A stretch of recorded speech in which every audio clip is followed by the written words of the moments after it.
Hola, buenas tardes. Hola Elías, ¿qué tal? ¿Qué tal, Dante? ¿Cómo Oscar, estás? ¿qué tal? ¿Cómo estás? Oscar, Adelante, buenos días. ¿Qué tardes. tal? ¿Cómo están? ¿Todo bien? Buenas tardes, bienvenidos en principio a todos a esta nueva edición de Sábados Laborales.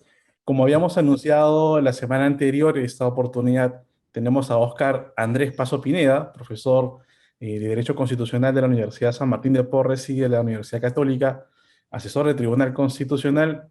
Y bueno, si me quedo leyendo todo su currículum, quizá se nos pase la media hora y mejor vamos adelantando un poquito más de estos temas.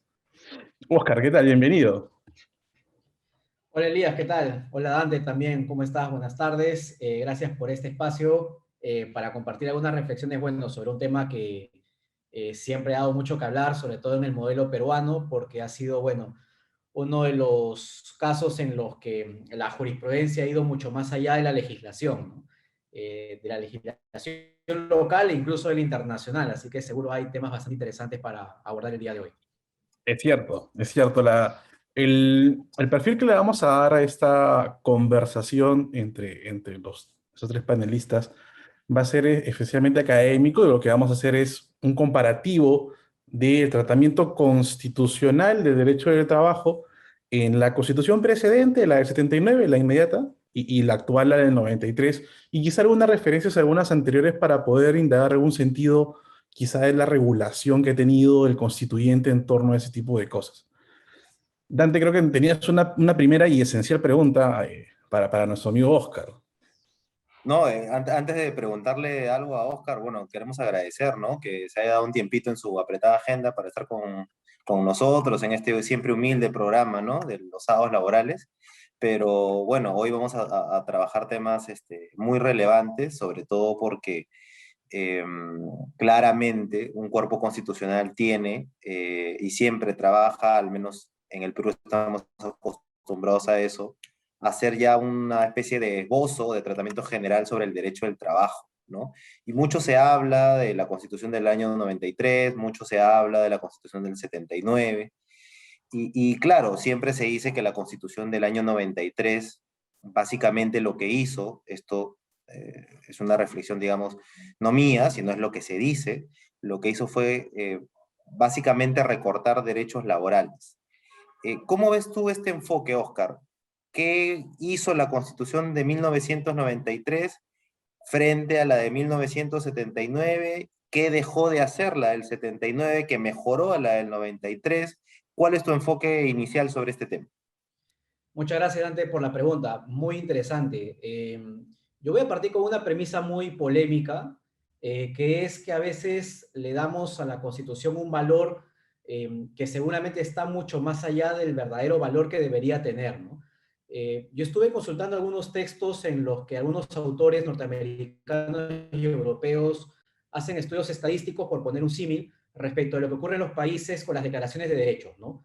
En un estudio reciente, por ejemplo, un académico bastante conocido, que es Tom Ginsburg, un constitucionalista, había precisado de que no necesariamente en aquellos países en los que las constituciones contaban formalmente con un catálogo de derechos más amplio, necesariamente contaban con mayores o mejores estándares de vida o mejor calidad de vida, ¿no? Y pone un ejemplo bastante notorio de que los países que formalmente contenían mayores derechos fundamentales eran países como Nigeria o como Venezuela, o como el Ecuador de Correa o Bolivia de Evo Morales, ¿no? Que eran regímenes que han tenido bastantes problemas de carácter democrático. Y se reflejaba entonces una especie de primera conclusión de que no necesariamente un mayor reconocimiento formal de los derechos conducía a que en la práctica se pudieran efectivizar los mismos, ¿no? Hay una especie de sobreexplotación de la Constitución en algunos ámbitos, ¿no? Se considera que porque algo formalmente está en la Constitución pasa a ser inmediatamente inviolable. Y la realidad nos demuestra mucho más que el razonamiento tranquilo al caso de los derechos laborales. Cuando uno revisa la Constitución del 79, se hace mucha referencia a, bueno, hay un capítulo específico sobre esta temática, pero se dice que se reconocía mucho, y a veces cuando reconoces mucho, cuando caes en la sobreexplotación, deja de tener ese valor especial o agregado constitucional que suele tener una institución. Así de que este primer mito de que porque algo está en la Constitución lo hace más óptimo, creo que debería ser derribado, ¿no? Cuando hablamos de la Carta del 93 en comparación con la Carta del 79, claro, uno ve de que supuestamente hay una serie de retrocesos. Se habla, por ejemplo, del tema de estabilidad o de que no se reconocen algunas instituciones, pero el gran asunto es que en el esquema de la Carta del 93 muchos de estos beneficios e instituciones se reconocen, solo que no están en la Constitución. En la Carta de 79 se constitucionalizaban muchas cosas que en la actualidad tienen sustento legal, pero bueno, no están en la Constitución porque yo creo de manera correcta los constituyentes no entendieron de que debe soltar la Constitución con temas laborales. Qué interesante, antes de ir contigo, Elías, porque nos has tocado un tema de tu reflexión, es sumamente interesante, que es lo que le preocupa a muchas personas, ¿no? Creo que cuando hablamos de derecho del trabajo, el primer tema que siempre sale a la luz es el tema de estabilidad laboral. Y claro, nuestra óptica de la estabilidad era una hacia el 2001, 2002 y otra, como seguramente tú nos detallarás perfectamente luego de Fetratel contra Telefónica, de Llanos Huasco contra Telefónica. Una charla la vez pasada conversábamos que ya han pasado 20 años más o menos de estas sentencias. ¿Cómo ves ese tema de la estabilidad laboral? ¿Hizo el Tribunal Constitucional una interpretación plausible de la estabilidad? ¿O es que, esa es mi opinión, al menos en algunos foros, la que yo he dado, de que el Tribunal Constitucional lo que debió decir en el caso ya no va a despedir a 2.000, 3.000 trabajadores de un solo puerto, que fue lo que básicamente en esa empresa de telefonía, lo que hizo fue un abuso del derecho, ¿no? Pero cuando cambió las reglas de la reposición y pasamos a tener la reposición por despido incausado, fraudulento, nulo, ya no el nulo del 29 de la ley, sino el nulo desde la Constitución, eh, generó al menos algunos creemos eso, casi o cuasi estabilidad laboral absoluta. ¿Cómo ves esa lectura de la Constitución 20 años después de Llanos Huasco y de Fetratel? Sí, es bien curioso, ¿no? Todo el debate surgió por el famoso artículo 27 de la Constitución, que yo muchas veces lo cito en clases para ejemplos de interpretación constitucional, ¿no? La Constitución es bastante clara al momento de decir de que la ley otorgará adecuada protección contra el despido arbitrario. Y siempre la gran pregunta es, ¿qué implica, qué supone la adecuada protección contra el despido arbitrario? Y evidentemente el Tribunal Constitucional ha empleado distintos métodos de interpretación que, bueno, yo no interpretó en los casos que has mencionado para determinar qué es el contenido del 27 de la Constitución, ¿no? Lo primero que hace el tribunal es sostener de que la protección adecuada tiene que ser básicamente asociada con la posibilidad de ser repuesto en el centro. Para llegar a esta conclusión, sin embargo, el tribunal tenía a disposición bastantes documentos normativos, ¿no? Donde eventualmente podría llegar a una conclusión, no sabemos si a esta misma o eventualmente a otra, de reconocer que la indemnización también es una fórmula de protección frente al despido arbitrario. Y cuando uno ve el panorama en el derecho internacional y en el derecho comparado, no existe una conclusión como a la que arriba el Tribunal Constitucional. Uno ve los convenios de la Organización Internacional del Trabajo, ve el panorama en América Latina y en varios países más, y se advierte de que no existían niveles de estabilidad como los que termina reconociendo el Tribunal Constitucional en su jurisprudencia. Ahora, es bastante llamativo cómo el tribunal comienza a construir el concepto del derecho al trabajo, ¿no? Apela a esta conocida, bastante polémica y que de hecho el tribunal ya no emplea en la actualidad, que es la doctrina del contenido esencial, ¿no? Y dice, el derecho al trabajo tiene un contenido esencial. Por un lado, acceder a un puesto de trabajo, habría que preguntarse cómo eso puede formar parte del contenido esencial, porque si no todas las personas ya estaríamos con un trabajo estable en la actualidad. Y bueno, otra dimensión que básicamente implica de que no puedes ser arbitrariamente despojado del empleo que tengas. Y también elegir el empleo que sea de tu libre vocación. Y cuando uno coteja con el derecho internacional, bueno, se deja esta primera conclusión. Y luego, cuando el Estado peruano sigue asumiendo compromisos internacionales, esta tendencia se sigue confirmando, porque uno ve, por ejemplo, el protocolo de San Salvador, que es un instrumento que también ha sido ratificado por el Estado peruano en materia de derechos humanos, que también da a entender de que las fórmulas pueden ser o la reposición o la indemnización u otras que dispongan la ley, pero no automáticamente la reposición, como lo entiende el Tribunal Constitucional. Y algo bastante llamativo es que en el 2017 la Corte Interamericana de Derechos Humanos sacó una sentencia, Lagos del Campo contra Perú, donde se examinaba el polémico artículo 26 de la Convención Americana sobre Derechos Humanos, ¿no? La Corte, en primer lugar, ha dado naturaleza exigible a este artículo 26, pese a que yo estoy convencido que los creadores de la Convención Americana nunca habían pensado que los derechos económicos, sociales y culturales fueran exigibles. Y sin embargo, la Corte ha partido de la premisa, primero diciendo que sí cuando se trate de políticas públicas de alcance general. Pero en Lagos del Campo, lo que la Corte Interamericana básicamente hace es decir que hasta se podrían plantear quejas individuales por violación al derecho al trabajo, que es lo que termina por ocurrir en ese caso. Y sin embargo, la Corte Interamericana, cuando analiza la situación de Lagos del Campo, termina por concluir también de que entre las fórmulas de protección frente al despido arbitrario no solamente está la reposición, sino también está la indemnización. Lo bastante llamativo de la argumentación del Tribunal Constitucional es de que, bueno, pueden existir estándares internacionales a los cuales se ha comprometido el Estado peruano, pero en la medida en que el derecho interno reconoce estándares más favorables del Tribunal Constitucional, debemos seguir los estándares nacionales. Eso tiene sustento en la propia Convención Americana, ¿no? Hay un gran mito también que se advierte en el caso peruano de pensar que siempre las colisiones entre derecho internacional y derecho interno automáticamente se resuelven a favor del derecho internacional. Esto es falso, porque ciertamente el derecho interno puede dar mejores condiciones de tutela.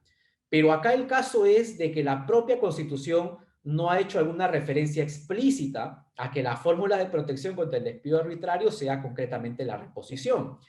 De hecho, la Constitución le da carta libre al legislador para determinar cuál es la fórmula más adecuada contra el despido arbitrario, ¿no? Por eso se dice, la ley otorgará.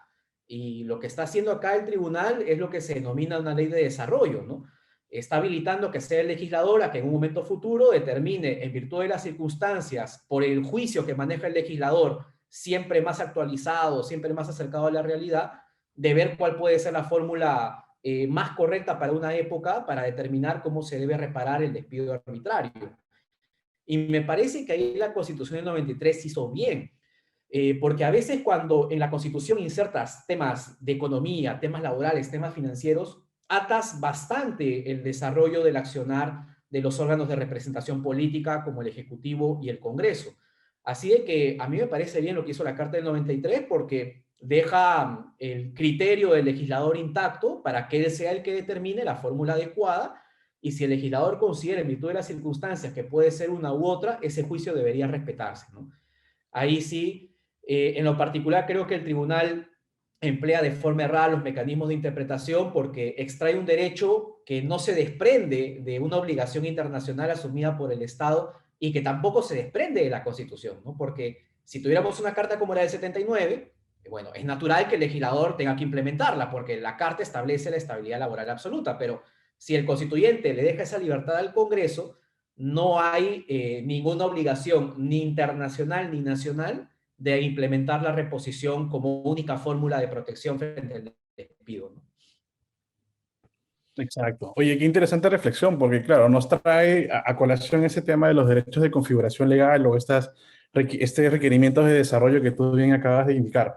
Pero si ya hoy tenemos un mecanismo ya desarrollado y a pesar de que los jueces, incluso del propio Tribunal Constitucional, en algunos votos singulares o en discordia o en minoría, terminan indicando que el sistema de protección que se establece en estos precedentes no termina siendo el que se desprende de la Constitución, digamos, de cara a un juez que revisa ese tipo de casos, ¿podríamos aplicar alguna técnica que les permitiría apartarse de este supuesto?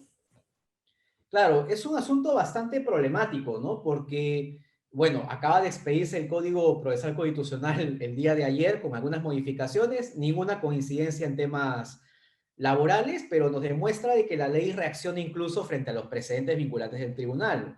Por ejemplo, con las modificaciones que se han expedido ayer, aproximadamente como 3 precedentes vinculantes casi han dejado de carecer de efectos jurídicos, ¿no? Y en el caso, en materia laboral, los filtros, por ejemplo, que ha ido imponiendo el tribunal a través de precedentes, han limitado bastante el actual amparo laboral. De hecho, el tribunal maneja jurisprudencia un poco contradictoria en algunos puntos que me interesaría conversar con ustedes, pero me parece que respecto del escenario inicial hay varias cosas que han cambiado, ¿no? incluso desde Llanos Huasco, ¿no? Por ejemplo, nunca el tribunal se había tomado en serio el artículo 5.2 del Código Procesal Constitucional, de la vía judicial igualmente satisfactoria. Y siempre que se imputaba, imaginemos lo que sería un despido fraudulento y demás, el tribunal automáticamente asumía competencia sobre el fondo. Luego vienen las modificaciones en la ley procesal laboral y demás, y el tribunal dice, bueno, hay otra vía judicial en la cual puedes plantear el reclamo, así de que aplico por fin el 5.2 en serio, y tienes que acudir a la otra vía judicial igualmente satisfactoria. Acá hay una restricción muy importante, luego otra restricción a través del precedente Huatuco, y claro, cuando uno ve esta clase de situaciones, queda muy poco en el amparo laboral en la actualidad en el tribunal. Yo te diría que de los casos laborales que ingresan, aproximadamente quizás solo un 5 a 10% obtienen pronunciamientos estimatorios. Y eso, quizás arriesgándome un poco con las cifras, ¿no? Esto es por todos los fritos que el tribunal ha ido imponiendo y también por asumir de que el verdadero competente para resolver estos casos es el juez laboral ordinario.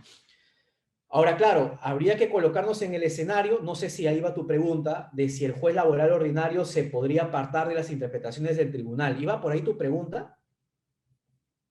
Sí, correctamente. Bueno, en ese sentido sí, y también justo con lo que acabas de decir de los candados, el tribunal como que cierra algunas puertas, pero luego la termina de abrir como el tema de que, oye, voy a aceptar amparos laborales si tu remuneración es, por Sí. ejemplo, menor de 1.300 soles, ¿no? Pero claro, son excepciones que se van abriendo en el camino.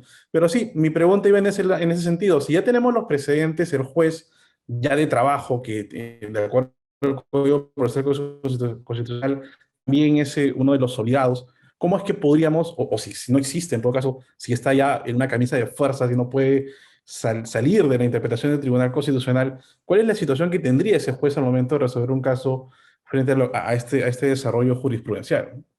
Mira, yo no soy a veces tan partidario de las reglas rígidas a través de altas cortes, ¿no? Y me parece que Huatuco fue una experiencia en la que el Poder Judicial y el tribunal entablaron cierto nivel de diálogo, ¿no? Porque el tribunal inicialmente dice que, bueno, básicamente todos los trabajadores de la administración pública tienen que haber ingresado por concurso, con una plaza presupuestada, y en esa medida pueden presentar una demanda de amparo. El Poder Judicial es el que le dice al tribunal, oye, pero hay personas que no hacen carrera administrativa. En estos escenarios, básicamente no tiene mucho sentido exigirle los mismos criterios que otros trabajadores de la administración. Y luego el tribunal expide Cruz y Amos, donde precisa los alcances de lo que sería Huatuco, básicamente haciéndole caso al Poder Judicial. O sea, es un mecanismo de diálogo que creo es productivo, sobre todo cuando hay reglas tan desordenadas como ocurre actualmente en materia laboral, en las que el tribunal a veces perfila una salida, pero no termina de ver supuestos específicos o concretos en los que puedan plantearse escenarios donde el precedente no sea aplicable. Ahí viene el famoso distinguish, ¿no? Que viene del derecho anglosajón, del common law, que le permite a un juez evidenciar de que esta regla general del precedente no es aplicable a un caso y en consecuencia puede plantear una alternativa de solución distinta. El tribunal no ha sido muy crítico con esto, antes sí lo era. Antes el tribunal tenía jurisprudencia en la que sostenía de que el apartamiento de sus precedentes era prevaricato, o sea, era aperturar un proceso penal en contra de un juez, lo cual me parece completamente absurdo, ¿no? Pero el tribunal ha moderado bastante su jurisprudencia cuando un juez contradice sus precedentes, porque créeme, pasa muchísimo a nivel de la Administración de Justicia en temas laborales. El tribunal varias veces confirma su precedente, pero como en Huatuco, cuando ve de que al parecer tiene razón el Poder Judicial, no ha tenido problemas en hacer alguna acomodación. Así yo te diría de que los jueces laborales no sean tímidos en esta clase de cosas, porque otro gran tema es asumir de que el Tribunal Constitucional puede conocer de manera completa el derecho laboral, cómo se puede desarrollar la administración, y también es un tribunal que a veces merece también cierta ligazón con algunas disciplinas que seguramente no conoce tanto o en que los magistrados no están tan familiarizados, como el tema del derecho laboral, ¿no? Así de que créeme, los jueces ahí deberían tener bastantes agallas porque en líneas generales el tribunal no ha sido,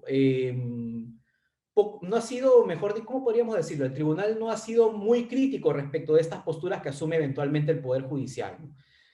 Ahora, claro, para tratar de ordenar la casa, se refiere el tribunal a la necesidad de la concurrencia del legislador, pero también del Poder Judicial, porque El primer reducto de tutela de los derechos fundamentales, y en este caso de los derechos laborales, es claramente el juez laboral ordinario. Ahí es donde se plantean las grandes controversias. Y bueno, de vía subsidiaria, el Tribunal Constitucional comienza a conocer. Los últimos casos laborales que yo he visto han sido temas muy interesantes en los que sí debía intervenir el tribunal, como temas, por ejemplo, de qué pasa con los trabajadores CAS con discapacidad, cuál es su situación de las trabajadores CAS que son madres gestantes, el caso de los correos electrónicos institucionales. Para mí ahí está perfecto que el tribunal intervenga, porque sí hay un componente constitucional fuerte que el juez laboral podría tomar en consideración. Pero en lo que es diseño de reglas, procedimientos al interior de la administración pública, me parece que ahí los jueces laborales tienen muchísimo que decir y que eventualmente puede servir al tribunal. Y créeme, el tribunal suele ser muy receptivo con esta clase de opiniones y pareceres. Oscar, antes de pasar has tocado un tema importantísimo porque seguramente no has visto este humilde programa, pero en alguna ocasión hemos hablado de los correos electrónicos y de la jurisprudencia del tribunal sobre este tema. A eso vamos un poquito más adelante porque ciertamente, al menos desde nuestro punto de vista, la jurisprudencia no es uniforme ni ha lanzado un mensaje muy directo a los jueces, ¿no? Para que los jueces lo sigan o entiendan, ¿no? Un poco diferente a lo que pasa, por ejemplo, en el Tribunal Constitucional Español, donde sí hay algunos pronunciamientos mucho más claros, ¿no? Porque los jueces, y te digo, los miembros de la relación laboral les interesa saber, o sea, un trabajador quiere saber si pueden entrar a su computadora, bajo qué reglas, y un empleador también lo necesita saber, ¿no? Porque lo peor que le puede pasar a las partes de la relación laboral es la incertidumbre y básicamente es a ver qué pasa en tu proceso judicial, ¿no? A ver qué juez te toca y a ver qué voto es el que acoge del tribunal y eso es, me parece lo peor. Pero antes de pasar ese tema, yo tenía dos preguntitas muy cortitas sobre, para ya dejar y olvidarnos de Llanos Huasco y de Fetratel. ¿Tú crees que cuando sale esta sentencia de Llanos Huasco, el tribunal se olvida de aclarar, justamente dicté ayer o anteayer una charla sobre el empleo público, sobre los problemas de empleo público, y yo lo que decía es, oye, el tribunal saca Huatuco en el 2013-2014, ya nos va a darle 2002-2003. O sea, durante 10 años estuvimos utilizando reglas de reposición de Llanos Huasco y de Fetratel para un supuesto que, al menos desde mi lectura, el tribunal jamás había pensado ni se le había ocurrido que fueran utilizados para el empleo público. Tanto es así que cuando lees Huatuco, lo primero que hace es reconocer que la ley marco del empleo público establecía efectivamente que para ingresar se necesita no solamente prestar los servicios, sino que además plaza presupuestada, vacante y ingreso, meritocracia, ¿no? ¿Tú crees que los jueces, no el tribunal, yo creo que al tribunal le faltó ser explícito en decir, estamos resolviendo una controversia privada entre unos señores que han sido despedidos y una empresa de telefonía, no extendamos esto al empleo público? ¿Tú crees que los jueces asumieron automáticamente y aplicaron Llanos Huasco de manera errónea para los casos del empleo público sin ubicarse bien en el caso que estaba resolviendo el tribunal? Que me parece que es a veces lo que sucede, ¿no? El tribunal resuelve algo y terminan aplicando criterios que han sido pensados y utilizados para un caso distinto al que el juez quiere resolver. No sé cómo ves tú eso. Sí, mira, mi explicación respecto de los temas que tú refieres, que efectivamente han ocurrido, muchas veces ocurren por asuntos internos del tribunal. Me explico. Uno se pregunta por qué a veces el tribunal no aplica un precedente, como ustedes acaban de comentar a propósito del correo institucional, donde fije todas las reglas que deben observar los jueces laborales y también las entidades respecto de la manipulación o en todo caso la lectura de correos institucionales. Eso muchas veces obedece a la propia composición interna del tribunal, donde muchas veces no hay consensos. Y en la medida en que no hay consensos, difícilmente el tribunal puede animarse a establecer reglas conjuntas que puedan ser observadas por parte del resto de órganos jurisdiccionales respecto de asuntos laborales. Bueno, ayer el código ha sido reformado y ahora se exige una barrera de 5 votos conformes para adoptar un precedente. Hasta antes de esta reforma, con 4 votos el tribunal podía hacerlo. De hecho, Huatuco inicialmente fue con 4, ¿no? Por decirlo de alguna manera, porque el voto del doctor Ramos Núñez era en el sentido de que debía aplicarse para los casos nuevos, pero no para los casos en trámite, que fue la posición de la mayoría. Y sin embargo, el tribunal básicamente dice que con 4 votos hay un precedente vinculante. Esta falta de consensos al interior de los tribunales muchas veces genera de que no haya arreglos para establecer reglas conjuntas, ¿no? Y por eso muchas cosas no terminan de ordenarse. Ese es mi panorama respecto del tema, por ejemplo, de los correos institucionales. Respecto de lo que mencionas del tema de los jueces especializados, también estoy completamente de acuerdo porque a veces el hecho de que el tribunal no sea completamente prolijo al momento de diseñar en qué ámbitos son aplicadas las reglas que establece, muchas veces genera divisiones, genera interpretaciones confusas por parte de la administración y también por parte del Poder Judicial. Esto es bastante natural. Pero me parece que ese sistema de diálogo en el que el órgano jurisdiccional o la administración exponen vacíos en los que el tribunal muchas veces advierte cosas que no había notado antes. A veces el tribunal expide resoluciones o sentencias sin advertir algunos asuntos particulares que seguramente hubieran merecido un detalle mucho más específico en la resolución. Pero a propósito de nuevas controversias, comienza a conocer situaciones distintas que originariamente no habían sido planteadas y eso a su vez genera que el tribunal establezca nuevas reglas, ¿no? Yo, por ejemplo, cuando leo las sentencias que refieres, básicamente entendía de que eran aplicables al ámbito privado, ¿no? Pero muchas veces se genera esta confusión respecto de cuál podría ser eventualmente su aplicabilidad en el ámbito laboral público.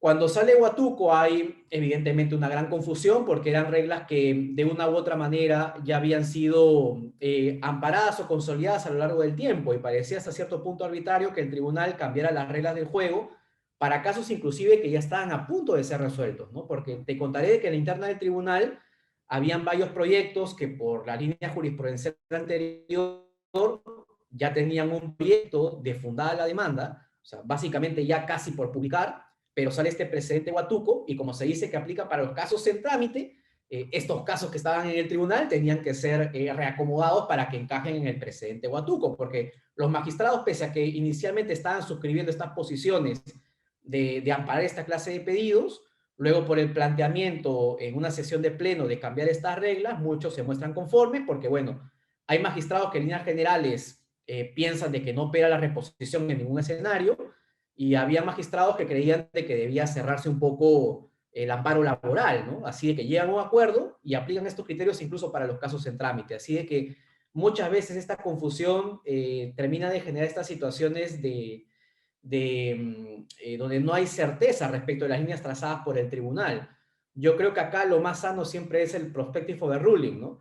A propósito de un caso particular, pues amparar la demanda, pero sostener que para los casos nuevos se aplican las reglas que recién están publicando, pero no puede perjudicar con reglas que el propio tribunal había fijado antes y cambiándolas a propósito de su caso, ¿no?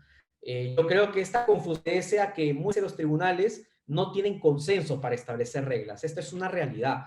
Y esto obedece a que también la elección de magistrados es una elección efectuada por el Congreso. Los magistrados también, como cualquier ser humano, tienen determinadas posiciones respecto de algunas materias en temas económicos, políticos, financieros y demás. Y estas divisiones se advierten en el pleno del tribunal. No solamente en temas laborales, te diría que en muy pocas materias tú ves una sentencia del tribunal con 7 votos conformes. Muy pocas. Yo siempre bromeo porque digo, consígame una donde haya 7 votos conformes sin fundamentos de voto. No hay, porque siempre hay algo que decir. Debe ser uno de los plenos más fragmentados este, ¿no? Y dificulta justamente el diseño de reglas para los operadores, lo que sería la precisión de situaciones como las que comentas y demás. Y eso siempre empuja al operador jurisdiccional a problemas, ¿no? Por un lado está el operador jurisdiccional que solamente aplica lo que dice el tribunal y nada más, y por otro está el operador jurisdiccional que siente que tiene una carta bastante libre para ingresar a desarrollar campos donde el tribunal no se pronunció de forma expresa, ¿no? Así que estos problemas siempre están. Correcto, correcto. Y justo, bueno, uno de los puntos que tú nos comentabas hace poco era esa también discrepancia que tiene en la interna del propio tribunal.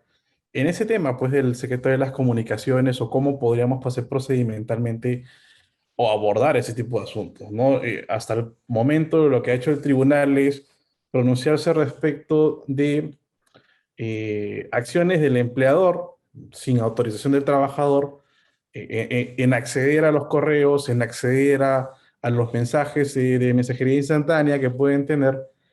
Y en torno a ello, los pronunciamientos de nuestro tribunal no termina tampoco de tener un comparativo con lo que viene a nivel internacional, ¿no? O sea, aquí sí tenemos una especie de sobreprotección, aparentemente, pero que termina, en algunos momentos, la sobreprotección termina de faltarle una dosis de razonabilidad, ¿no? Porque ya estamos en extremos y creo que en el tema constitucional, por lo menos alguna salida intermedia debería promoverse, ¿no? Pero tú, ¿cómo lo ves en ese aspecto del secreto de las telecomunicaciones?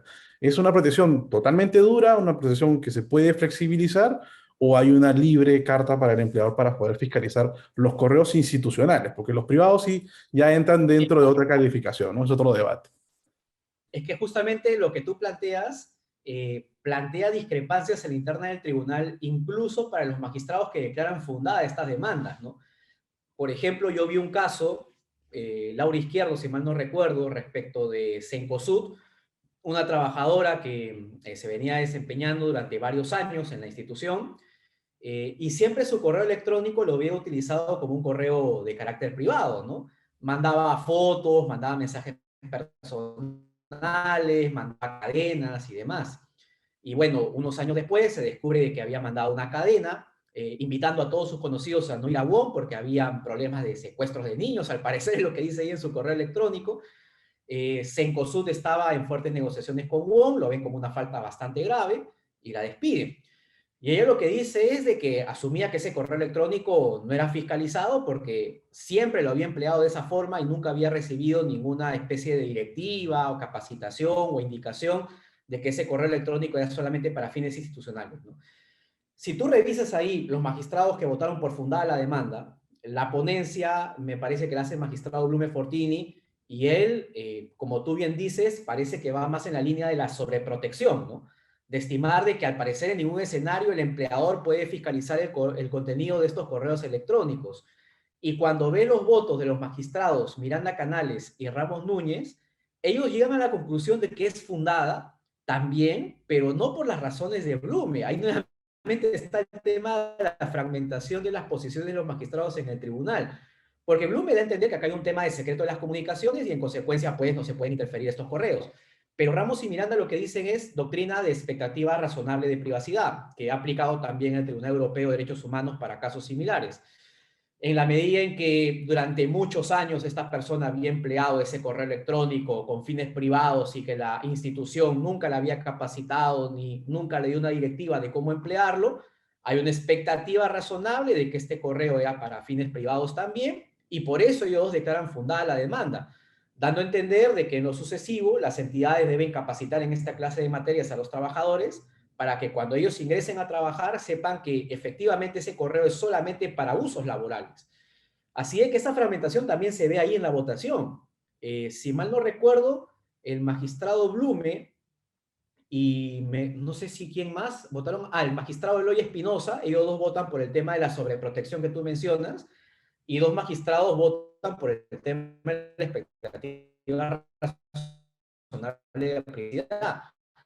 Si llega una persona a la cual sí se le envió un correo respecto de cómo debe manipular su correo electrónico, que son morales, y le dieron un manual incluso, pero esta persona llegó y lo dejó a un costado y nunca lo consultó, y luego presenta una demanda de amparo diciéndole al tribunal de que están revisando sus correos electrónicos, es muy probable de que Blume y Espinosa digan de que sí, efectivamente hay una vulneración, pero acá Ramos y Miranda van a decir que no, porque la persona fue informada, se le dio un manual, se le dieron todos los datos y no van a amparar la demanda. Hace poco también llegó un caso bien interesante sobre si vía Vías Data puedes pedir correos institucionales de funcionarios públicos, ¿no?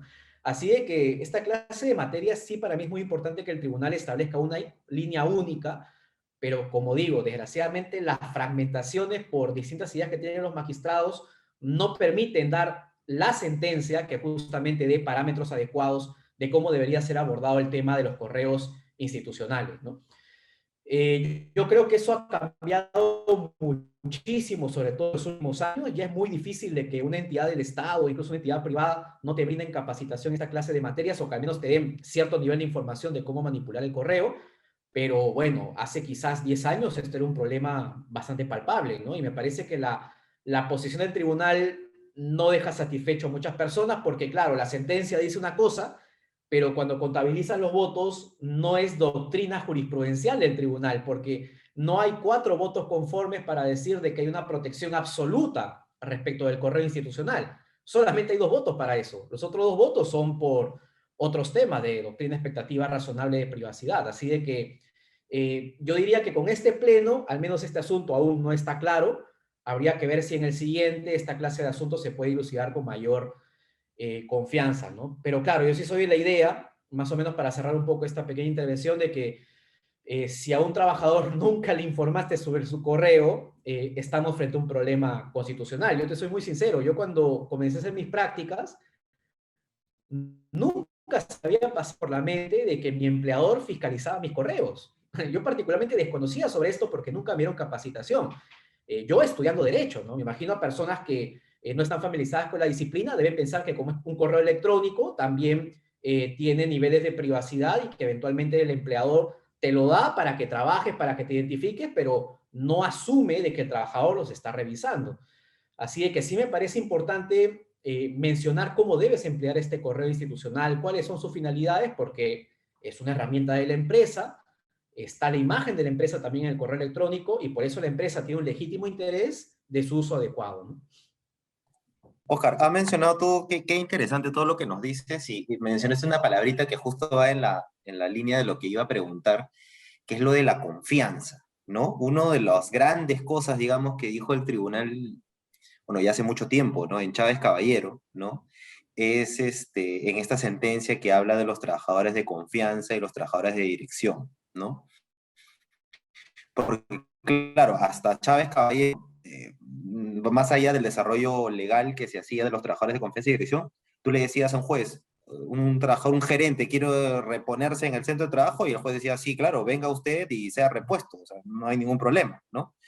Y el tribunal emite Chávez Caballero, me parece que le faltó un poco más de desarrollo de las razones por las cuales consideraba que desde la Constitución no era razonable pretender una tutela restitutoria en el caso de ellos. Yo creo que hay muchos argumentos que podrían justificar el por qué sí es válido impedirle a un trabajador de dirección, habida cuenta que es básicamente de quien depende la suerte de la empresa o de un trabajador de confianza, el no poder regresar y que tenga que optar por una tutela restitutoria. Más allá de eso, 2 cosas puntuales, Oscar, sobre los trabajadores de confianza y dirección. Primero,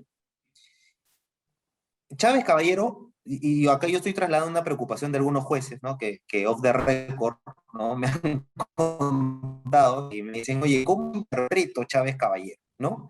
Porque cuando uno lee Chávez Caballero, hay un famoso fundamento 19, siempre lo tengo ahí en mi mente, porque cada vez que hablo de esto les digo a los alumnos, chicos, lean el fundamento 19.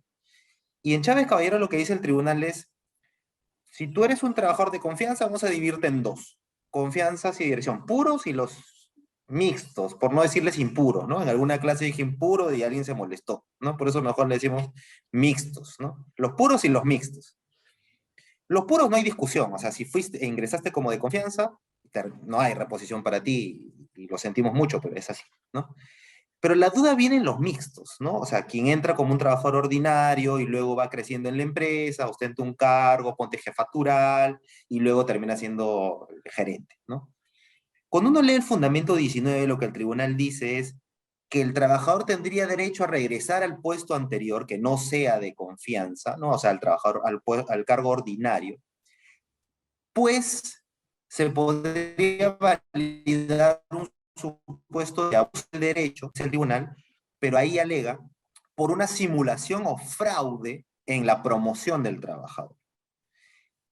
Mi interpretación, ¿no? Aquí sí yo me individualizo porque no sé si Elías en esto está conmigo o no, así como los del tribunal tienen sus diferencias, nosotros también a veces, ¿no? Pocas veces, pero hay.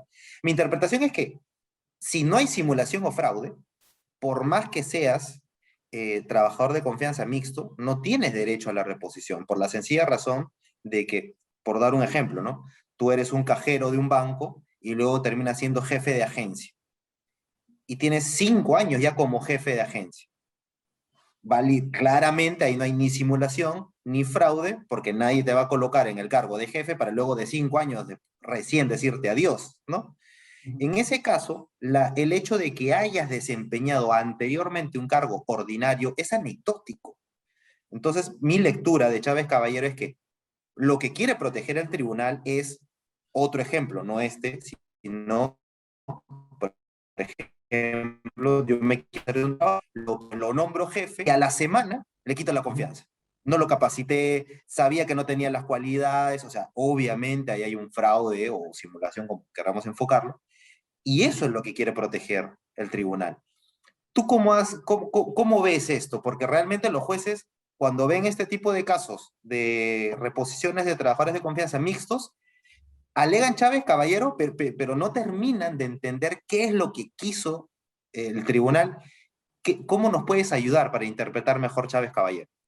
Mira, no puedo hablar en nombre de los jueces que hicieron esta resolución, pero sí te puedo dar algunas pistas de cómo creo yo que el tribunal abordaría los casos que tú mencionas. El tribunal tiene casos en los que no necesariamente refiriéndose a trabajadores de confianza, ha hecho distinciones como las que tú planteas, ¿no? Y se ha puesto a reflexionar sobre asuntos bastante problemáticos como el caso de los trabajadores CAS.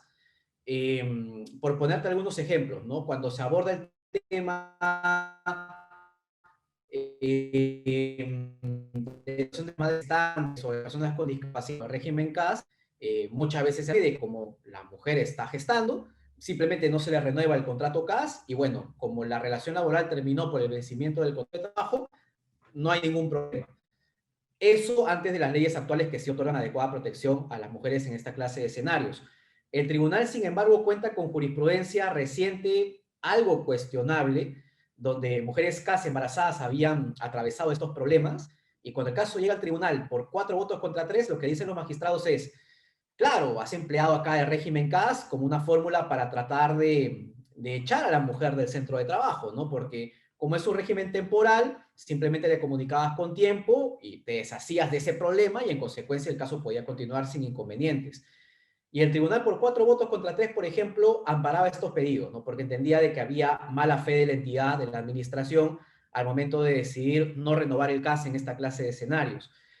Y también ocurren escenarios particulares cuando a veces en la sentencia se declara fundada la demanda, pero no te dicen en qué régimen laboral te van a reincorporar. A veces estos casos llegan al tribunal, ¿no? El juez te dijo, fundada la demanda de amparo. ¿Y qué hacía la administración? Te reponía como CAS, ¿no? Así de que pasaban 2, 3 meses, estabas con tu casa ahí y luego pues no te renovaban el contrato. Estas personas llegaban por vía de ejecución de sentencia al Tribunal Constitucional y el tribunal aceptaba los pedidos porque entendía la mala fe de la entidad, de que como, claro, la resolución no especificaba del régimen laboral, se le reincorporaba como CAS, estaba ahí unos mesecitos y luego la persona pues se quedaba nuevamente sin trabajo. Y el tribunal entendía acá de que debía precisarse de que era indeterminado, ¿no? Y ahí se genera otra polémica, pero a lo que voy es de que más allá de lo que habrán querido decir los magistrados en el fundamento que comentas, es muy probable de que esta intención de diferenciar lo que sería una historia verídica de ascenso respecto de un ascenso de mala fe tiene bastante asidero o tendría bastante asidero dentro de la jurisprudencia del tribunal, porque claro, en una puede ser una excusa para votar al trabajador de forma inmediata, en cambio en la otra es una historia coherente y en consecuencia pues no debería operarse la misma consecuencia en esta clase de escenarios. Yo ahí concuerdo contigo en el escenario de que es muy probable que el tribunal haga una afirmación en ese sentido, porque por los antecedentes que comento, al parecer el tribunal se preocupa bastante respecto de la buena fe de la entidad al momento de culminar el vínculo laboral con el trabajador. Así de que me parece que en esta clase de escenarios que comentas, tranquilamente aplicaría un criterio similar. Una preguntita antes de pasar contigo, Elías. Oye, la verdad que la conversación está súper buena. Creo que hacemos una edición de 2 horas hoy día, creo, Elías. No, mentira, no. Nosotros respetamos el tiempo de Oscar. Oscar, el séptimo pleno supremo, tengo que mencionarlo porque, ¿no? Es interesante, ¿no? Hay una disquisición y estamos con un constitucionalista, tenemos que aprovecharlo. El séptimo pleno supremo, Oscar, dice que los trabajadores de confianza y dirección, los puros, ¿no? Ahora nos interesan los puros, eh, no tienen derecho a la reposición, en eso idéntico Chávez Caballero, hasta ahí va bien, pero dice que tampoco a la indemnización por despido arbitral. Es decir, no tiene tutela restitutoria ni tutela resarcitoria. ¿Cómo ves este pleno a la luz de la Constitución? ¿Crees que el tribunal pueda? O sea, obviamente nadie puede saber lo que el tribunal vaya a decidir en un futuro. Pero ¿cómo ves este pleno? Que finalmente a los trabajadores de dirección y de confianza les he dicho no tiene tutela restitutoria ni resarcitoria, en buena cuenta no hay ningún tipo de protección. Yo creo en lo particular de lo que he visto del tribunal que muy probablemente va a ir en una línea similar. Muy probablemente va a ir en una línea similar a la de la Corte Suprema.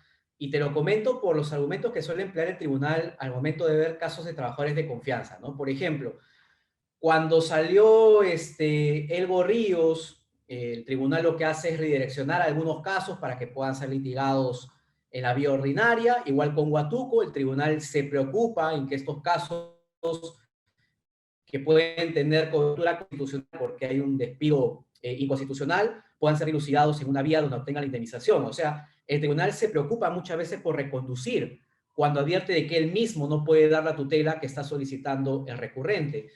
De hecho, muchas veces el tribunal se cuida bastante en esta clase de casos para no dejar sin sustento a la persona, ¿no? No nos han faltado asuntos en los que, por ejemplo, un trabajador va al tribunal a pedir indemnización. Esto evidentemente es de manera contraria a las actuaciones que suele conocer el Tribunal Constitucional, donde básicamente lo que se ve es el tema de la reposición al estado anterior a la violación del derecho. Así de que temas restitutorios no se ven en el tribunal. Pero el tribunal muchas veces se cuida bastante de dejar a salvo el derecho de la parte recurrente para que lo pueda activar en la vía correspondiente. Y esto no lo veo así en los casos de trabajadores de confianza del tribunal, al menos en la jurisprudencia que yo he visto del Tribunal Constitucional. ¿Qué hace el tribunal? Advierte de que está colocado como un trabajador de confianza puro, declara infundada la demanda. Punto cerrado. No dice alguna consideración adicional más de si existe la posibilidad quizás de que esto se pueda litigar mejor en una vía ante el juez laboral ordinario y que se pueda ahí pedir la indemnización. No veo esa actitud del tribunal que sí advierto respecto a otros trabajadores para que no quede en una situación de indefensión. Eso no lo veo en los casos de trabajadores de confianza en la jurisprudencia del tribunal y me hace sospechar de que muy probablemente vaya en la misma línea de la Corte Suprema, ¿no? Oye, qué interesante ese último punto, ¿ah?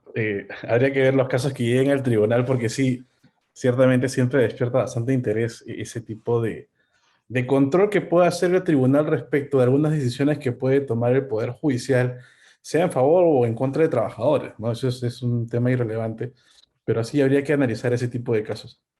El tiempo, lamentablemente, nos está cortando, Oscar, pero antes de ya pasar a la parte final, justo este tema que tú has comentado de resarcimientos. Es por todos conocidos, pues, que en la década del 90 hubo unos ceses con motivo de unas privatizaciones que hubo en el Estado. Estos trabajadores lograron una salida o una respuesta política en donde se emitió una ley, la 27803, que reconocía a través de listados y brindaba algunos beneficios a algunos trabajadores, ¿no? Sencillamente cuatro que se pueden resumir en reincorporación, pagos indemnizatorios o incluso aportes de pensiones o reconocimiento de aportes de pensiones.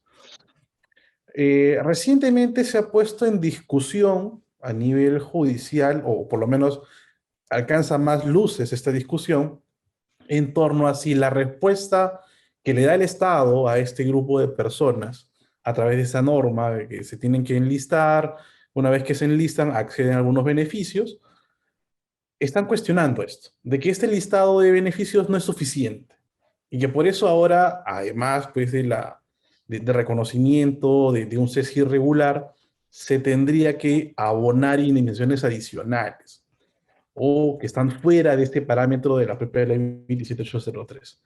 Y para ello, pues, hay un caso que se resolvió hace poco a nivel de la Corte Interamericana, en donde se habla un poco más de que ese tipo de protecciones no es suficiente, sino que se requeriría algo más. Y ese algo más están queriendo interpretarlo como tenemos que dar un poco más de dinero a los trabajadores que están en ese supuesto. Desde el punto de vista de ustedes, del área constitucional, la respuesta que da el Estado frente a una situación como la que te he descrito, unos trabajadores que han sido cesados en un tiempo hace más de 2 décadas, que ya tienen una respuesta institucional de parte del Estado, ¿merecerían algo adicional o estarían ya satisfechos con esta respuesta del Estado o estaría fuera del ámbito judicial o constitucional? ¿Tú cómo lo ves? Mira, respecto de las personas que litigaron ante la Corte Interamericana de Derechos Humanos, yo en lo particular creo que no deberían recibir algo adicional. Hay varias razones detrás de esto, ¿no? Primero, de que institucionalmente hay una respuesta por parte del Estado, y en segundo lugar, de que en el ámbito del litigio internacional, la Corte Interamericana, cuando dicta reparaciones, es bastante común de que dicte medidas de satisfacción, garantías de no repetición, pero también disponga pagos de indemnizaciones que el Estado también tiene que cumplir. Así de que habrían los pagos que hacer a nivel interno, por el concepto seguramente del despido y demás, las reparaciones que internacionalmente ordena la Corte Interamericana de Derechos Humanos que las personas también deben percibir, y en general yo creo que ahí hay una respuesta completa por parte del ordenamiento. Yo en lo particular considero de que no debería existir una respuesta adicional porque habría que determinar cuál sería la razón del tratamiento diferenciado, ¿no? O sea, ¿cuál sería? El tema de que han pasado bastantes años, el tema de que fue a propósito de la instauración de un régimen bastante cuestionable. ¿Dónde estaría la razón para el beneficio adicional que no le podrías dar a un trabajador que no está sujeto a estas reglas y que también ha sido despedido hace bastante tiempo? Yo particularmente no encuentro una razón adicional para otorgar mayores beneficios. O sea, siempre en el derecho constitucional, cuando quieres justificar lo que sería una situación desigual o un tratamiento diferenciado, tiene que haber un término de comparación válido, ¿no? Así de que si, por ejemplo, quieres brindar mayores beneficios a un colectivo de trabajadores respecto de otro, la pregunta sería, ¿cuál es la razón detrás de este beneficio adicional? Si es solamente un fallo de la Corte Interamericana, uno podría entender que esto solamente aplicaría a los trabajadores que litigaron ante la Corte Interamericana y no respecto de los demás. La pregunta entonces sería, ¿cuál sería la razón detrás de este beneficio adicional? Yo particularmente no lo veo, porque ya se está reconociendo a nivel del Estado el tema del daño emergente, lucro cesante, todos los conceptos de pagos que ya han sido reconocidos, y no habría necesidad de hacer algún añadido. Es más, yo te diría que puede ser un tratamiento diferenciado respecto a otros trabajadores que no tienen esta posibilidad. Así de que no veo concretamente cuál sería la razón de un tratamiento distinto en esta clase de materias. Lía, no sé si puedo hacer una última pregunta ya para terminar de Sí. aprovecharnos del tiempo de Oscar. No. Y para el tema indemnizatorio, ¿no? Oscar, en el quinto y en el sexto Pleno Supremo Laboral se ha incorporado, o se ha pretendido incorporar, porque acá te cuento que los jueces han sido reacios a aplicar este pleno, ¿no? Estos plenos, han incorporado una figura jurídica de los daños punitivos, ¿ok? Básicamente en el quinto pleno diciendo de que se pueden pagar no solamente los sueldos que el trabajador dejó de percibir en el tiempo que estuvo fuera del empleo, sino también las aportaciones a la AFP que le hubiesen correspondido. Y en el sexto pleno, diciendo que si hay un accidente de trabajo, una enfermedad profesional, el juez puede ordenar de oficio, y digamos que eso es lo peor de estos plenos, ¿no? Lo más cuestionable, que de oficio puede ordenar el pago de una suma idéntica. Es decir, supongamos que un trabajador se accidentó y el juez dice, te debe corresponder 200.000 soles, el pleno dice, puedes ordenar 200.000 soles más por daños punitivos. ¿Cómo ves tú, desde el punto de vista del derecho constitucional, de la Constitución, de las normas internacionales, etc., la incorporación de esta figura jurídica de los daños punitivos? ¿Crees que hay razones que puedan justificarse desde la Constitución? Yo ahí me anticipo. eh, Tengo clarísimo que la Constitución dice, ¿no? Al menos algo así dice, que nadie está obligado a hacer lo que la ley no manda ni impedido hacer lo que ella no prohíbe. Si no tenemos en nuestra legislación civil, por ejemplo, que es la que recurrimos, ¿no? Para hablar de resarcimientos, un tema de daños punitivos, me parece que esta creación, yo lo veo así, esta creación jurisprudencial y la incorporación de los daños punitivos en nuestro sistema jurídico, y que incluso viola el derecho de defensa y de congruencia, porque le estás diciendo a un juez que puede ordenar el pago que nadie le reclamó, ¿no? Pero más allá de esa discusión, que seguramente podríamos quitar esos párrafos, ¿no?, del Pleno, la incorporación de los daños punitivos, ¿cómo lo ves tú desde la Constitución? Mira, respecto de lo primero, me llamó la atención porque en el tribunal habían llegado casos también algo parecido con el tema de las famosas indemnizaciones de oficio, no en el ámbito laboral, sino en el ámbito civil, ¿no? ¿Qué ocurría? De que a veces en el litigio sobre divorcio se establecía pues de que uno de los cónyuges era el responsable de la separación y consecuentemente respecto del otro se ordenaba el pago de una indemnización. Y existieron casos en los que, por ejemplo, el hombre había abandonado el hogar, la mujer se había quedado en casa, el hombre había iniciado una nueva vida y demás, y bueno, quería casarse con su nueva pareja, pero como todavía estaba casado con la anterior, inicia pues un procedimiento de divorcio al cual no concurre la otra parte, así de que básicamente él es el que está litigando solo ante la autoridad jurisdiccional. Nadie pide una indemnización, porque evidentemente la otra parte ni siquiera se había interesado en el proceso, y lo que hace el juez en la decisión final es determinar de que la separación había sido culpa del hombre, y determina de que debe pagar, básicamente de oficio, porque nadie activó el pedido, un pago de indemnización. Y cuando el caso llega al Tribunal Constitucional, el tribunal por mayoría declara fundada la demanda, porque estima de que acá, como bien dices, hay una violación de principios vinculados con el debido proceso, ¿no? Y también, evidentemente, no hay una correlación entre lo solicitado y lo finalmente decidido por el juez, ¿no? Así de que ahí el tribunal acredita una vulneración de la Constitución. Ese fue el primer punto que me llamó la atención respecto de lo que comentas, porque al menos específicamente daños punitivos no ha llegado un tema al tribunal, pero si llegara yo tengo serios reparos siempre de creaciones jurisprudenciales que eventualmente puedan generar perjuicios, ¿no? Yo creo que el establecimiento de sanciones, de consecuencias jurídicas negativas, siempre tiene que estar basado en una ley, es parte del principio de legalidad. Desde la Revolución Francesa en adelante hay un principio básico que establece de que las restricciones a los derechos fundamentales tienen que estar preestablecidos en una ley. Y bueno, se confía en el legislador porque justamente es en aquella época el órgano que representaba a la nación, se hablaba del pacto social, y este pacto social se reflejaba en las leyes del Congreso. O sea, las restricciones a los derechos están así en una ley del Congreso porque son nuestros representantes. O sea, nosotros mismos admitimos las restricciones a las libertades. Cuando más bien abres la puerta a que un órgano, como quizás podría ser el Ejecutivo o el Judicial, también disponga restricciones que no están en la ley, estamos ingresando a un terreno bastante perjudicial, ¿no? Ahí está involucrado el tema de lo que sería el principio de legalidad y también, evidentemente, asuntos relacionados con el derecho de defensa, ¿no? Porque, claro, si son creaciones jurisprudenciales, uno podría decir, bueno, pero los ha fijado la Corte Suprema, ya, pero ¿bajo qué sustento legal? Porque si quieres hablar de una restricción a un derecho fundamental, condición indispensable es de que tiene que estar preestablecido en la ley. La Convención Americana de Derechos Humanos, artículo 30, también dice, las restricciones a los derechos tienen que estar también establecidos en una ley. Y sin embargo, cuando hablas de creaciones jurisprudenciales, uno puede entender seguramente para impulsar el proceso, para de una u otra manera crear reglas de tratamiento de las partes que pueda favorecer el desarrollo de la audiencia, ahí no hay ningún problema. El gran inconveniente es cuando una creación jurisprudencial termina afectando derechos de una de las partes.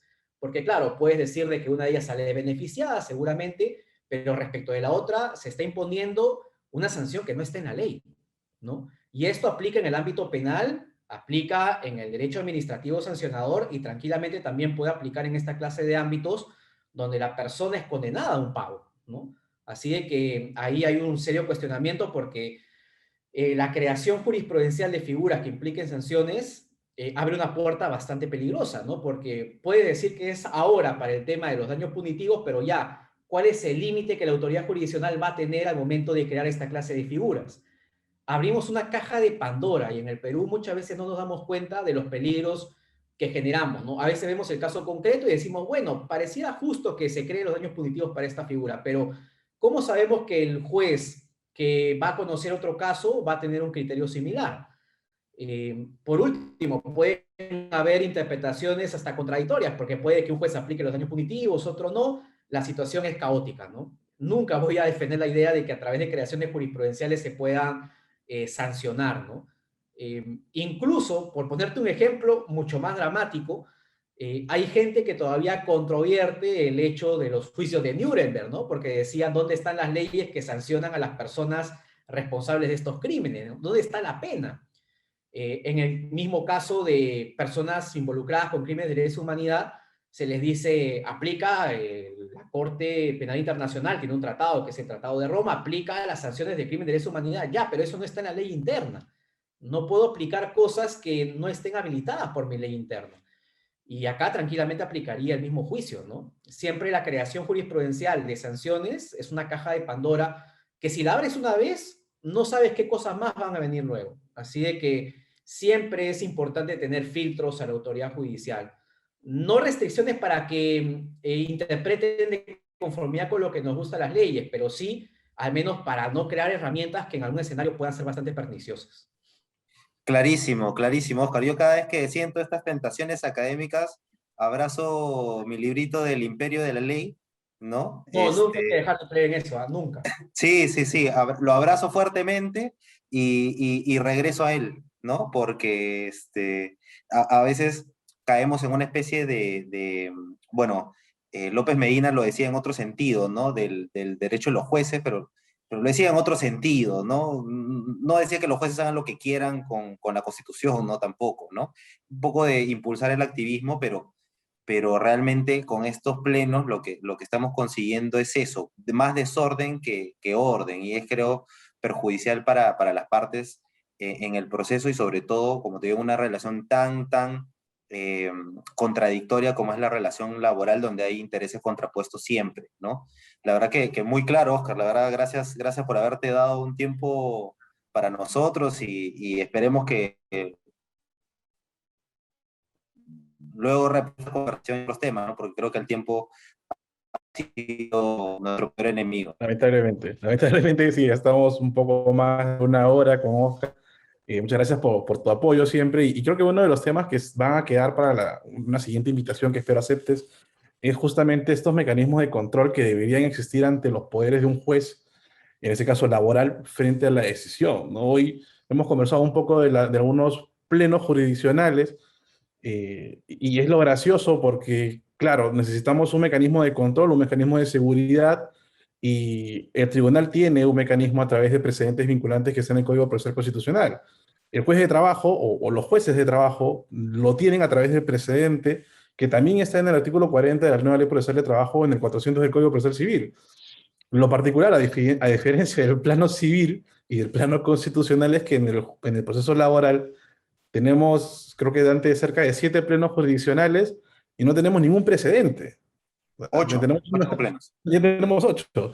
Tenemos un artículo 40 que ya tiene más de 10 años de vigencia y hasta la fecha no ha sido utilizado, ¿no? Y al contrario, tenemos plenos jurisdiccionales que quizá incluso nos da para conversar a futuro sobre un poco de la informalidad judicial que se puede generar a través de ello, ¿no? Acá Pero tenemos nada, plenos distritales, regionales, nacionales y plenos supremos. O sea, No quiero complicarles más la vida, pero por ponerles un ejemplo adicional, no han faltado jueces que frente a Huatuco exigían la aplicación del famoso control de convencionalidad, o sea, aplicar los eso estándares también. internacionales y en consecuencia apartarse del precedente vinculante del Tribunal Constitucional. Eso puede ser hasta para debatir una hora adicional. Yo tengo una posición sobre el control de convencionalidad que hace la Corte, pero que nos demuestra de que ya ni siquiera estamos interactuando solamente con derecho de origen estatal, ahora interactuamos también con tratados, con jurisprudencia internacional y demás, lo cual hace mucho más caótico todo este asunto, ¿no? Estoy completamente de acuerdo en eso. exacto, ya la caja de Pandora queda como un incidente dentro de toda Sí. la temática laboral que tenemos en torno a ello, pero bueno, como dice Dante, el tiempo nos ha quedado bastante corto para conversar sobre los temas que surgen en el ámbito laboral. Hoy hemos querido hacer un paralelo un poco del 79 con la del 93 a nivel constitucional, pero ya te comprometemos a la siguiente oportunidad de conversar un poco más sobre los poderes del juez o esta desorganización judicial que tenemos en el ámbito laboral. Hay un buen, Eh, hay un buen librito muy interesante, lo dejo como una reflexión final, que lo venden acá en el Perú, que se llama El gobierno de los jueces de Edouard Lambert. Les recomiendo que lo vean porque es un libro bastante llamativo porque es un juez francés, es un académico francés básicamente, que se había forjado bajo esta tradición del derecho europeo continental del respeto estricto a la ley, y luego se va a vivir a Estados Unidos, que es la experiencia más bien de la inaplicación de la ley por ser contraria a la Constitución. Y él cuando compara ambas perspectivas, escribe este librito que se llama El gobierno de los jueces, porque él concluye de que las grandes controversias, los grandes puntos son resueltos por los tribunales, y por eso pues estamos ante un gobierno de la judicatura, ¿no? Así de que él ahí hace reflexiones muy interesantes del poder de los jueces. Es un libro de más o menos 1910 por ahí, pero que todavía tiene bastante vigencia en la actualidad por todos los temas que ustedes me han comentado que también son muy interesantes, ¿no? Bien, Oscar, agradecerte una vez más por el tiempo. Acabas de salir de una clase y te dedicas al tema académico que estás súper involucrado. He visto todos tus artículos y incluso tus tesis que has publicado, están súper buenas.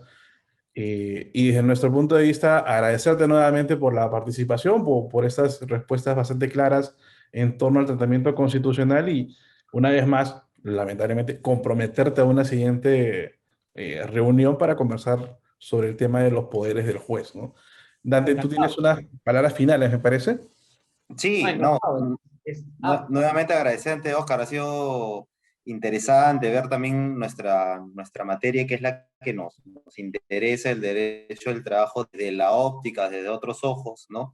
De una visión más constitucionalista y más, digamos, argumentativa también, porque es importante tener en cuenta cómo razona nuestro tribunal, cuáles son sus deficiencias, porque yo siempre he dicho, ¿no? Dice, lo comento a los jueces siempre, cada vez que puedo hablar con ellos o en las audiencias, cada vez que se cita una sentencia, yo le digo, no importa si la sentencia es de la Corte Interamericana, del Tribunal, de la Corte Internacional, de quien sea, lo que importa son las razones, el razonamiento que haya, si hay una justificación que es suficientemente válida para poder traerla al proceso y esa convencerlo, genial.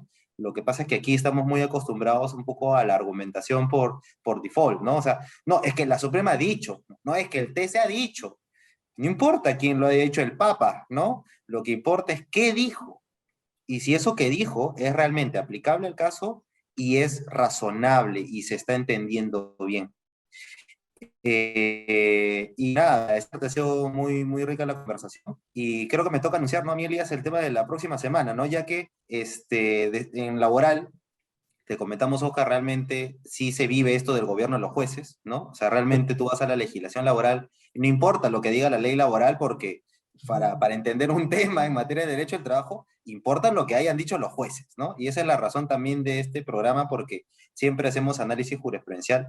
La próxima semana vamos a conversar, Elías, sobre los criterios jurisprudenciales más importantes sobre los temas de descanso vacacional, ¿no? De descanso anual remunerado, que son las vacaciones, y vamos a conversar diversos temas que los jueces se han pronunciado de manera también muy interesante sobre el descanso vacacional de los gerentes, de los trabajadores de confianza, el cálculo de la indemnización vacacional, etc., ¿no? Entre otros supuestos que ya conversaremos la próxima semana.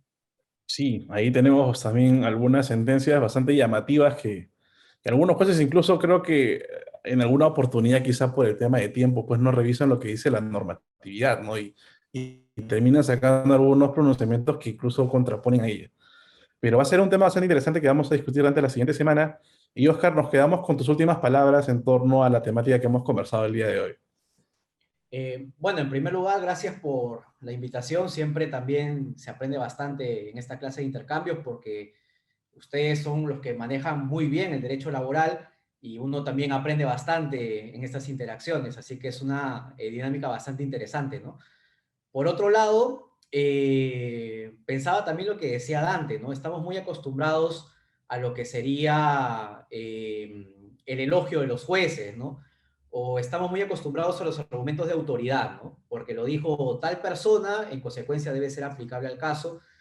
Y me parece, venera mucho a personas que en el fondo también saben que se equivocan, ¿no? Así que no hay que tener miedo a lo que sería exponer una tesis distinta a lo que ha dicho un tribunal constitucional, la Corte Suprema o la Corte Interamericana, porque ejemplos sobran de escenarios en los que tribunales o altas cortes cedieron porque encontraron mejores razones en las instancias bajas. Ejemplos sobran de esto. El control de convencionalidad también es una muestra de que esto también podría ocurrir. A veces también le quitamos juicio crítico al juez cuando simplemente le decimos, lee la sentencia y aplica esto al caso concreto. En el siglo XVIII Montesquieu decía de que el juez era boca de la ley, ¿no? En el espíritu de las leyes. Ahora no vaya a ser que digamos el juez es boca de la Corte Interamericana o es boca del Tribunal Constitucional. Eso le quita raciocinio, le quita crítica a la autoridad jurisdiccional y siempre lo más llamativo y saludable es el diálogo, el intercambio, porque ambos órganos aprenden ahí, ¿no? Así que completamente de acuerdo. Los felicito por este espacio. He estado también viendo los temas que abordan, bastante interesantes, y también sería un gusto acompañarlos en una futura oportunidad. Muchas gracias por la invitación. Muchas gracias, Oscar. Muchas gracias a todos los que tenemos en el aula Zoom y también a los que están en redes sociales. Y Dante, tus últimas palabras en torno al día. Nada, cuídense mucho, que estén bien y bueno, hasta la próxima semana. Cuídate, Oscar, gracias por estar con Gracias, nosotros. Oscar. Que estén Hasta bien luego. todos.